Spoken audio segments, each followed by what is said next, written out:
입니다. 새해 하나님의 은혜와 사랑이 충만하시길 원합니다. 이렇게 같이 옆에 계신 분들과 인사할까요? 네, 감사합니다. 1885년에 저술된 톨스토이의 단편 소설 사람은 무엇으로 사는가라는 책의 줄거리를 보면 가난한 구두장이 시몬과 또 하나님에게 벌을 받고 세상에 온 천사 미하일에 대한 이야기가 나옵니다. 미하일이 하나님께 벌을 받고 이 땅에 온 이유는 6년 전에 하나님이 한 영혼을 데리고 오라고 명령을 해서 세상에 내려왔는데 이 아이 엄마가 내가 이 세상을 떠나면 우리 어린 두 자녀가 곧 죽게 될 것이라고 좀 봐달라고 그 애원하는 마음이 약해져서 불순종한 그 미하일이 하나님께 버림받아서 이 땅에 와서 세 가지 질문 앞에 답하기 전엔 네가 다시 하늘에 올라올 수 없다라고 하나님 말씀하시고 그 질문에 대한 답을 알게 될 때까지 네가 사람들과 함께 있어라 라는 내용으로 담겨져 있습니다. 그 세 가지 하나님께서 주신 질문이 뭐냐면 첫 번째는 이렇습니다. 사람의 마음속에는 무엇이 있는가? 두 번째는 사람에게 주어지지 않은 것은 무엇인가? 세 번째는 사람은 무엇으로 사는가입니다. 이 땅에 내려온 미하일이 벌거벗은 채 예배당 한쪽 벽에 웅크리고 있던 자신을 가난한 구두장이 시몬과 그의 아내 마트리오나가 대접하는 것을 보고 그를 데리고 자신의 집에 거하게 하고 이후에는 그 구두장의 일을 천사 미하일에게 가르쳐 주기까지 합니다. 그 모습을 보면서 첫 번째 질문, 사람의 마음속에는 무엇이 있는가에 대한 답으로 사람의 마음속에는 하나님의 사랑이 있음을 깨닫게 됩니다. 이 구두장이 일을 배운 다음에 어느 날 귀족 한 사람이 와서 이렇게 요청합니다. 1년 동안 신어도 닳지 않고 아주 튼튼한 이 가죽 구두를 만들어 달라라고 미하일에게 요청합니다. 천사였던 미하일이 보니까 이 귀족이 얼마 되지 않아서 이제 곧 죽음을 앞두고 있다라는 것을 알고 튼튼한 가죽 구두를 만들어주지 않고 죽은 사람이 입는 수의에 맞는 단화를 만들어서 그에게 건네줍니다. 그랬더니 이렇게 노하죠. 어떻게 이런 신발을 내게 주냐고.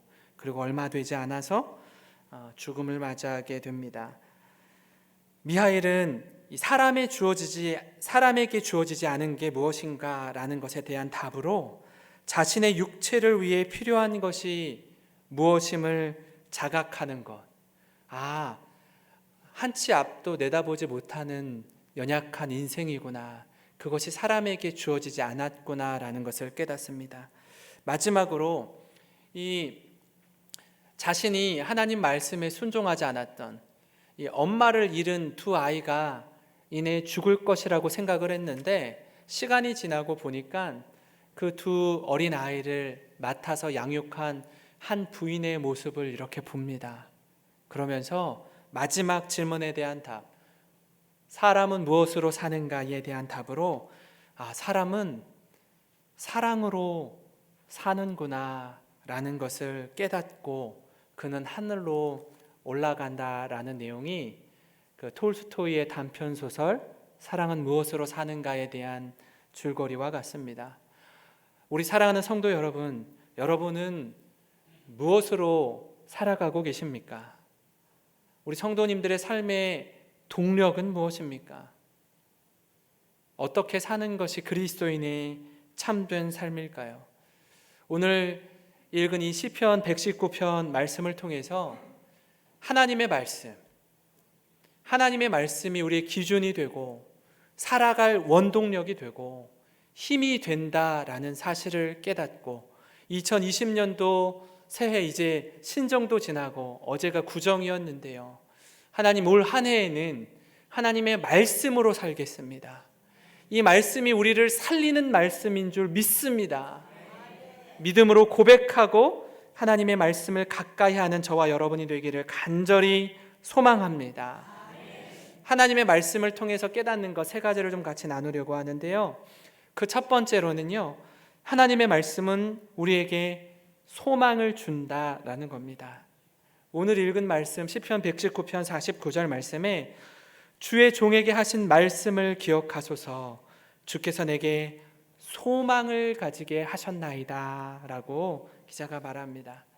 절망 가운데 있을 때, 살아갈 힘이 없을 때 하나님의 말씀이 우리의 소망이 되는 줄 믿습니다.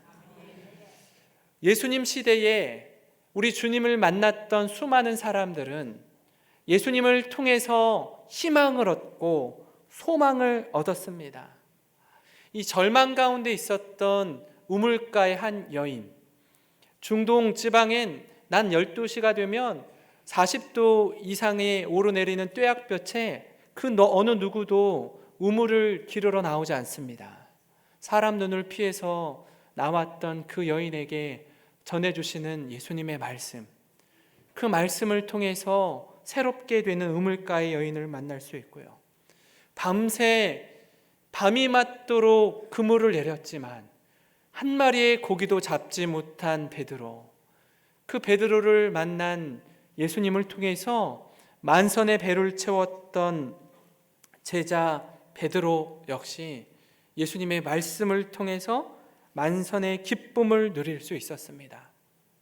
나를 따르라 라고 말씀하는 예수님의 말씀 앞에 12 제자들이 새로운 인생과 새로운 삶의 소망과 활력을 얻게 되었고요.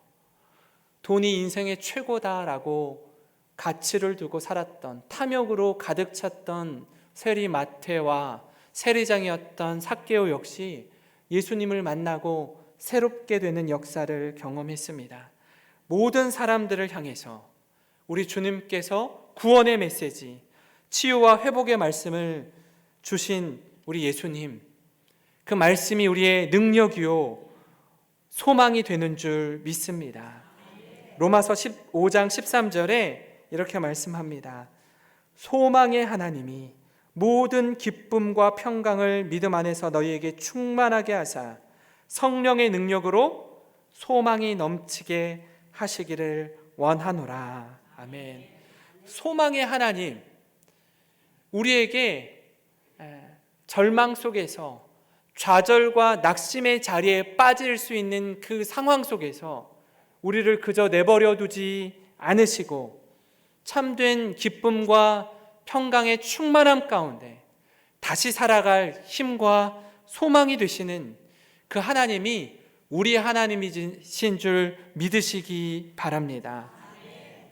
제가 가까운 논산 훈련소에서 6주간의 훈련을 받을 때입니다. 이렇게 논산 주변에 그 훈련소 막사에서 훈련장으로 이렇게 매일 아침 일어나서 9시부터 6시까지 이제 훈련을 받게 되는데요. 한 8시에서 8시 반 정도에 훈련 장소로 걸어갑니다. 그러니까 한 대략 짧으면 30분, 길면 1시간 정도 늘 걸어가서 9시부터 이렇게 훈련을 받는데 걷고 또 걷고 걷더라고요. 그때 이제 동료의 전우의 뒷모습을 보고 터벅터벅 걸어가는 중에 제게 힘이 되고 소망이 되었던 건 그동안 주일학교 시절부터 암송하고 있었던 말씀들이었습니다. 그냥 걸으면 재미없잖아요, 그죠? 심심하고 힘들고 무기력할 텐데 그동안 외우고 있었던 말씀들이 하나하나 생각이 나면서 말씀을 암송하고 말씀을 노래하고 외우면서 걸으니까 한결 수월하더라고요. 왜요? 하나님의 말씀이 우리를 살려주시기 때문에 그렇습니다. 아마 제 안에 암송하고 있는 말씀이 없었다면 참 힘들었을 겁니다. 굉장히 무료하고 지치고 그냥 힘든 것으로 훈련을 하나하나 과정들을 통과해 나아갔을 텐데 하나님의 말씀이 얼마나 위로가 되고 힘이 되었는지 모릅니다. 하나님은요, 우리의 영원한 소망이 되시는 분이십니다. 우리 성도님 여러분, 모든 것을 다 내주어도 붙들어야 할 가치가 여러분에게 있으십니까? 그것이 무엇입니까? 죽음 앞에서도 흔들리지 않았던 히브리서 11장의 믿음의 증인들의 삶의 여정을 하나하나 이렇게 한번 살펴보시면 이 사람들은 어떻게 이렇게 힘든 고난의 상황, 아니 때로는 죽음을 맞닥뜨려야 되는, 죽음마저 피할 수 없는, 그렇게 살 수 있었던 그 믿음을 가졌던 이유가 무엇일까 이렇게 살펴보니까 이렇습니다. 히브리서 11장 24절부터 26절의 말씀인데요, 믿음으로 모세는 장성하여 바로의 공주의 아들이라 칭함받기를 거절하고 도리어 하나님의 백성과 함께 고난받기를 잠시 죄악의 낙을 누리는 것보다 더 좋아하고 그리스도를 위하여 받는 수모를 애굽의 모든 보화보다 더 큰 재물로 여겼으니 이는 상주심을 바라봄이라 라고 말씀합니다. 모세가 그 어머니 요게벳을 통해서 이집트의 왕자의 신분으로 어머니의 젖을 먹으며 성장했을 겁니다. 그렇죠? 그때 자신이 누구인지, 어느 나라 사람이고 자신의 정체성이 무엇인지 어머니를 통해서 깨달았을 겁니다. 그래서 아마 가치 충돌이 머릿속에 일어났을 것 같아요. 어머니 말씀도 맞는데 그냥 내가 여기서 조용히 그냥 묵묵히 있으면 이집트의 왕자로서 누릴 수 있는 수많은 특권과 권위와 그 부와 명예를 다 가지고 살지 않겠습니까? 근데 그를 그렇게 살도록 내버려 두지 않았습니다.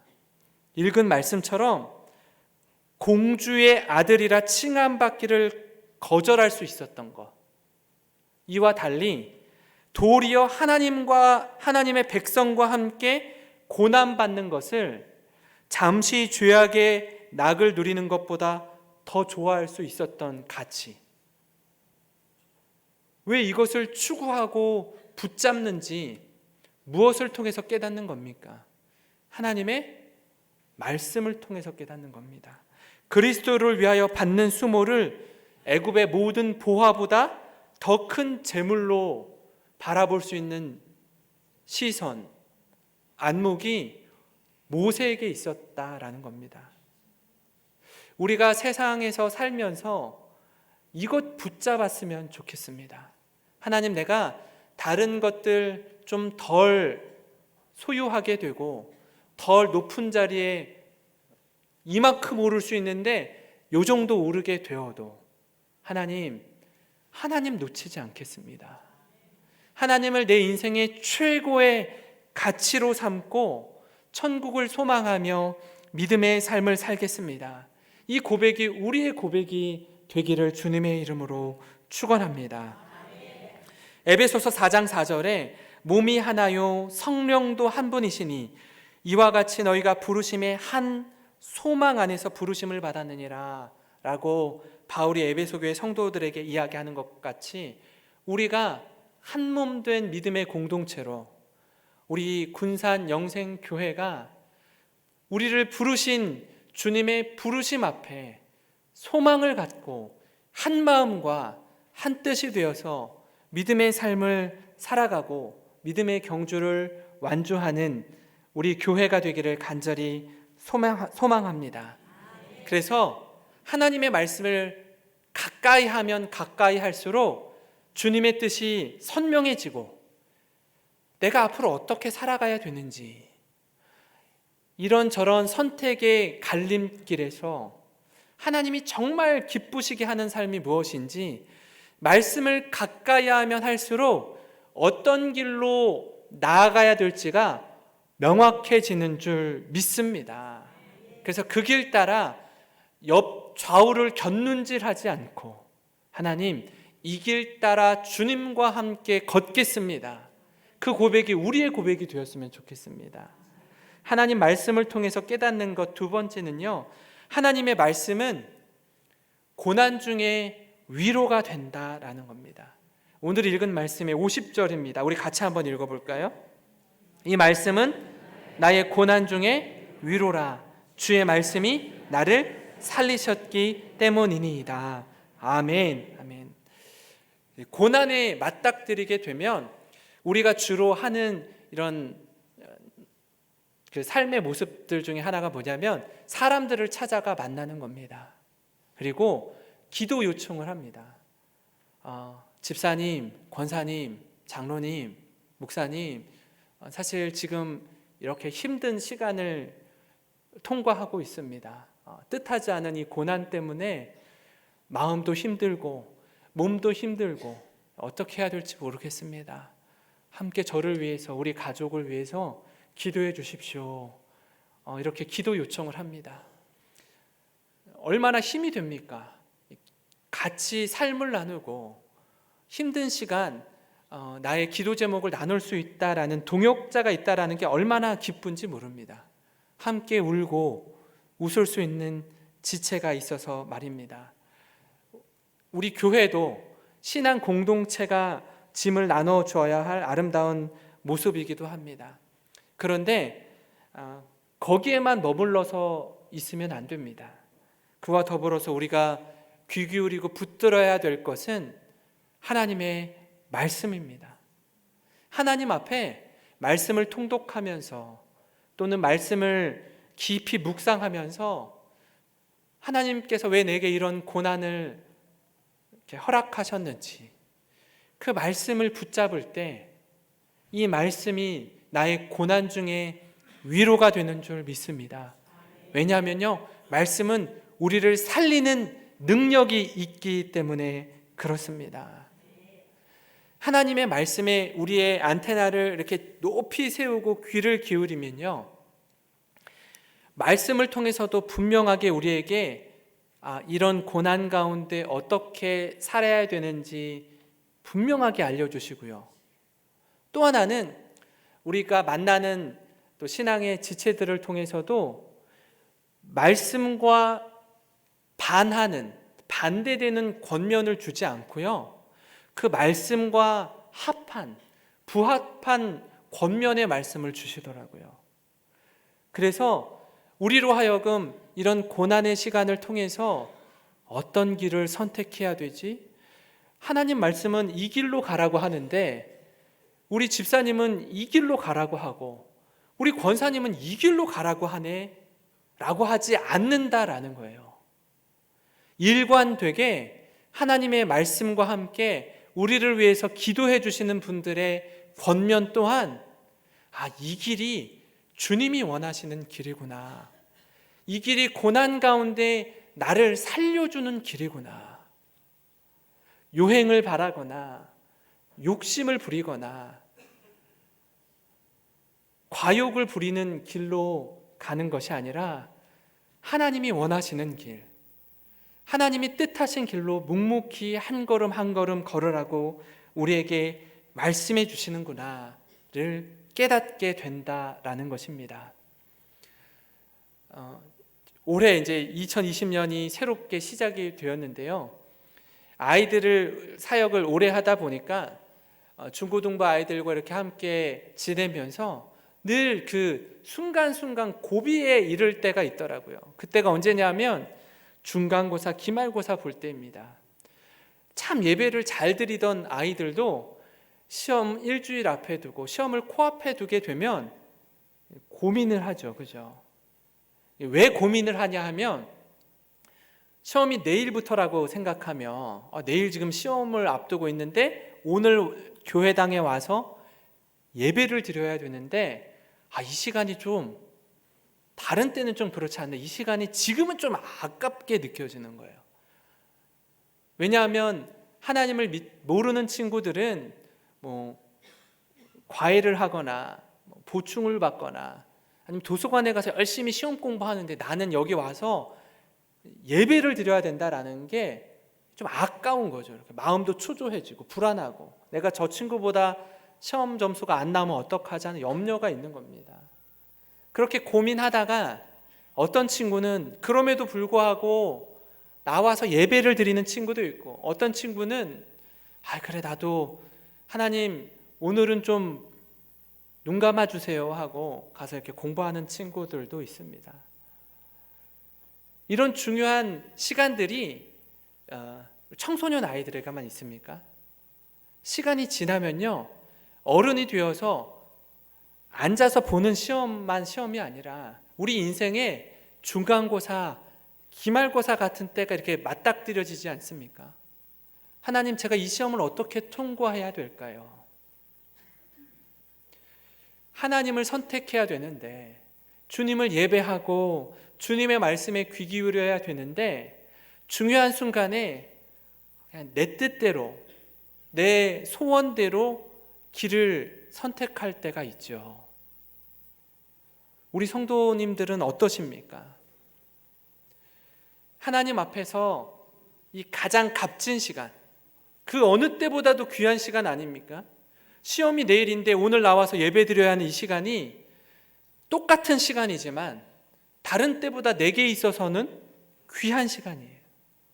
그 시간을 하나님께 드릴 때 하나님이 놀랍게 일하실 줄 믿습니다. 또한 그 시간을 하나님께 드려야 된다면 다른 나머지 시간에 그 시험을 위해서 열심히 공부하지 않겠습니까? 우리 인생의 시험도 마찬가지일 겁니다. 시험에 맞닥뜨릴 때 하나님, 이 문제를 어떻게 풀어야 되겠습니까? 제가 이 중요한 고난의 시간을 통과하면서 하나님, 제가 어떤 삶을 살아야 되겠습니까? 주님께 묻고 주님께서 말씀하시는 뜻에 순종함으로 나아가는 저와 여러분이 되기를 주님의 이름으로 축원합니다.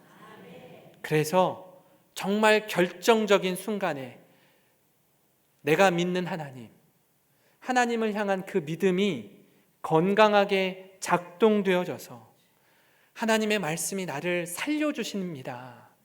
하나님, 그 말씀이 고난 중에 위로가 되어주실 뿐 아니라 이 말씀이 나를 살려주시는 말씀이었습니다 라고 선포하고 고백하고 주님을 찬양하는 우리가 되길 간절히 소망합니다. 마지막으로 말씀을 통해 깨닫는 건요, 하나님의 말씀은 고난을 유익으로 깨닫게 하는 도구이기 때문에 그렇습니다. 시편 119편 67절 말씀인데 우리 한번 같이 읽겠습니다. 고난당하기 전에는 내가 그릇 행하였더니 이제는 주의 말씀을 지키나이다. 아멘. 고난당하기 전에는 내가 믿음 가운데 하나님 말씀 따라 잘 순종해 왔고 살아왔다라고 생각합니다. 그런데 어느 날 이 고난 앞에서 내가 뭘 잘못했지? 뭐가 문제지? 하고 스스로의 믿음을, 내 신앙생활을 점검하는 계기가 되고 열심히 쉼없이 달려왔는데 이제는 자동차의 브레이크도 밟으면서 좌우를 살피고 내 신앙의 삶을 돌아보게 되는 겁니다. 제가 최근에 백종원의 골목식당을 보면서 참 이걸 보면서 깨닫는 게 굉장히 많았습니다. 목회를 하고 있는 저 자신에게도 제 자신을 돌아보게 하는 거울과 같은 역할을 하기도 했습니다. 이 죽은 골목시장 상권을 살리기 위해서 그래도 나름 자신의 방법대로 자신의 시간을 다 들여서 열심히 성실하게 그 음식을 만들어서 이렇게 파는 그 음식점 주인들을 만나서 이렇게 처음에 어떻게 하죠? 현장을 진단을 합니다. 이렇게 지금까지 해 오셨습니까? 그런데 제가 볼 때는 이 부분을 이렇게 하면 더 좋을 것 같습니다. 음식도 메뉴가 너무 많이 있는데 메뉴도 좀 줄이고, 또 이 메뉴의 음식도 제가 알려드리는 레시피를 따라서 한번 이렇게 만들어 보고 한번 같이 맛을 볼까요? 그리고 맛도 보고 자기가 만든 음식의 맛도 보고 이게 더 맛있네요. 그럼 이걸로 한번 해봅시다 라고 얼마나 친절하게 성심을 다해서 지도하고 애쓰는지 모릅니다. 그 음식점 사장님이 그동안 하루 벌어 하루 먹고 살기도 빠듯했는데 그렇게 방송에 한번 나오고 좋은 음식 레시피도 가르쳐주고 백종원 씨랑 같이 사진도 찍고 사인도 받고 홍보도 되고 하니까 무지무지 많은 사람들이 몰려오지 않습니까? 무지무지 많은 사람들이 몰려옵니다. 내가 이 사람을 만난 게, 이 백종원 씨를 만난 게 내 인생의 가장 큰 축복입니다 라고 말합니다. 그렇죠? 그리고 나서 한 1년이 지난 다음에 다시금 그 음식점을 찾아갑니다. 그리고 음식을 내오라고 합니다. 그리고 이렇게 맛을 봐요. 근데 뭐라고 얘기하냐면 사장님, 이거는 제가 알려드렸던 레시피가 아닌데요. 이 맛은 1년 전에 제가 사장님께 알려드렸던 맛이 전혀 안 나는데요. 음식의 양이 너무 많이 줄었네요. 어떻게 된 거죠? 어떻게 된 겁니까? 라고 물어요. 왜 1년 뒤에 찾아갔냐면 1년 전에 본인이 와서 이렇게 했을 땐 어마어마한 손님들이 줄을 서서 기다렸단 말이에요. 근데 1년이 지난 지금은 다시 예전의 모습으로 돌아간 거예요. 손님들이 없어요. 다 붙여는 놨어요. 아무도 안 와요. 뭐가 문제입니까? 뭐가 문제냐고 물어요. 그리고 이 말을 딱 하는데 저도 딱 뭔가 찔리는 게 있더라고요. 사장님께 이렇게 돌직구를 날리더라고요. 사장님,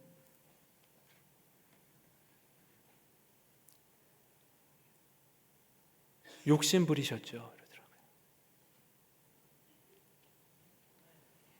왜 초심을 잃었습니까? 라고 묻더라고요. 사장님, 저와 약속하지 않았습니까? 이렇게 하기로. 근데 왜 이렇게 하지 않으십니까?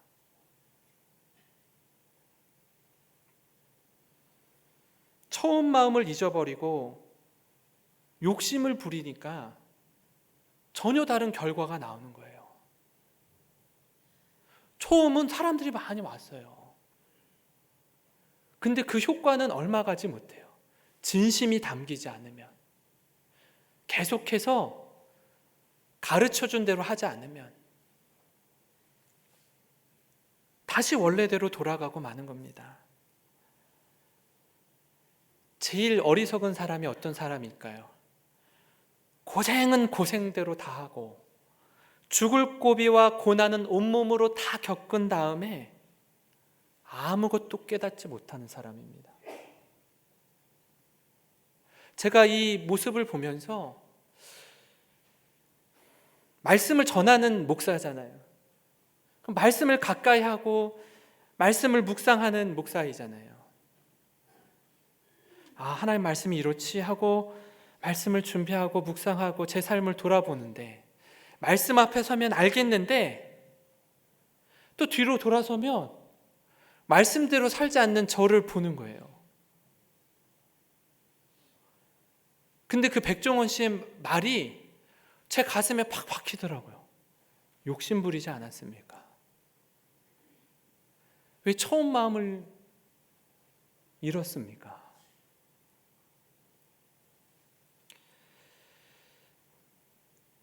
오늘 읽은 이 67절 말씀이 고난당하기 전에는 내가 그릇 행하였더니 이제는 주의 말씀을 지키나이다. 우리 인생에 중간고사와 기말고사가 있습니다. 고난을 당할 때 이 잘못된 길로 갔던 걸 다시금 마음을 잡는 거예요. 저는 그 백종원 씨가 이렇게 돌직구를 날리면서 혼을 내는데 그 사장님들이 막 우시더라고요. 저도 막 가슴이 먹먹해지는데 한편으로는 이런 생각이 들었어요. 그래도 제 생각엔 그랬어요. 그래도 저 사장님은 참 복받은 사람이다. 왜 그렇죠? 그 얘기를 누가 해줘요? 누가? 그 얘기 아무도 안 해줘요. 이게 들을 때는 기분이 굉장히 상할 거예요. 자존심이 상할 거예요. 방송에 다 나가니까. 그 지적을 누가 해줍니까? 그 지적을 받고 다시 마음을 고쳐 잡더라고요. 다시 처음으로 돌아갑시다. 다시 기본으로 돌아가서 처음 가르쳐줬던 그 레시피를 다시 정확히 보고 꼼꼼하게 보고 이렇게 살피더라고요. 그 지적을 안 해주면요 계속 그렇게 사는 거거든요. 지금은 따끔하고 찔리고 가슴 아플지 모르지만 우리 삶을 다시 돌이킬 때 하나님 말씀이 고난당하기 전에는 내가 그릇 행하였더니 이제는 주의 말씀을 지키게 되었습니다. 이게 우리의 고백이 되었으면 좋겠습니다. 더 나아가서 71절엔 이렇게 말씀합니다. 같이 한번 읽어볼까요? 71절. 고난 당한 것이 내게 유익이라 이로 말미암아 내가 주의 율례들을 배우게 되었나이다. 아멘. 고난이 이제는요 마지막으로 가서는 내게 유익이래요. 이게 굉장히 내 인생에 있어서 값진 보물이 되었다라고 말할 수 있게 된 건 왜요? 이걸 통해서 하나님의 말씀을 배우게 되었고 내가 이제 이 말씀 붙들고 살겠습니다. 내가 다시는 이 말씀 놓치지 않겠습니다. 이걸 깨닫는 것 아닙니까? 이걸 깨닫는 것 아닙니까? 2020년 새해를 시작하면서 하나님, 제가 그 어느 해보다도 하나님의 말씀을 가까이 하겠습니다.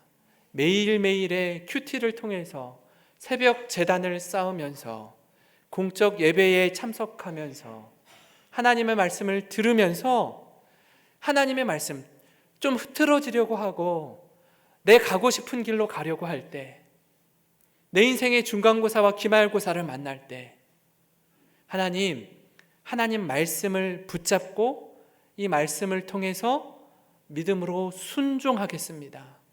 이게 내게 유익이 되는 말씀이기에 이 말씀 저버리지 않겠습니다. 시편 73편 28절의 말씀입니다. 우리 같이 읽고 마칠 텐데요. 같이 읽겠습니다. 하나님께 가까이 함이 내게 복이라. 내가 주 여호와를 나의 피난처로 삼아 주의 모든 행적을 전파하리이다. 아멘.